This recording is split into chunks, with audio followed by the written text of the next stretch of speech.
Praise be to the living God. I'm glad to be here today. As I promised you earlier, I'm going to be giving you the scriptures to carry us through the entire week. And this week's chapter and verse, they're going to be from the book of Mathew, chapter 25, from verse 31 to 46. According to the Bible I have, the title is The Final Judgment. Praise be to the living God. I'm going to read from 31, roughly to 36, around there. When the Son of Man comes in his glory and all the angels with him, then he will sit on his glorious throne before him. Before him will be gathered all the nations, and he will separate people one from another, as a shepherd separates the sheep from the goats.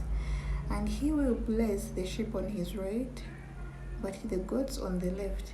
Then the king will say to those on his right, Come, you who are blessed by my Father, inherit the kingdom prepared for you from the foundation of the world. For I was hungry, and you gave me food. I was thirsty, and you gave me drink. I was a stranger, and you welcomed me. I was naked, and you clothed me.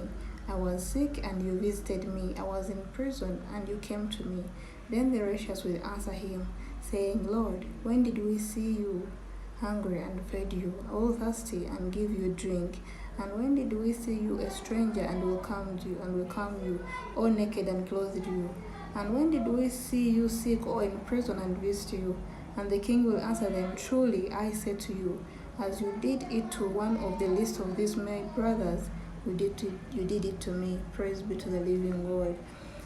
This scripture, what I learned from it talks about helping people who are in need without even expecting anything in return. Praise be to the Lord. For those who help without expecting anything in return, their reward is in heaven by the Lord, because he's telling us he's going to separate the righteous from he's going to separate the sheep from the goats. So you ought to be careful. Either you're going to be among the sheep or the goats, because when you help any person who is in need, you are helping the Lord. You're giving. You're lending to the Lord. Praise be to the living God. So I urge you that this week, let us be with a kind heart and help one another. You never know what you're bringing to yourself. What I know, there's a scripture that says, Blessed is the one who gives than the one who receives.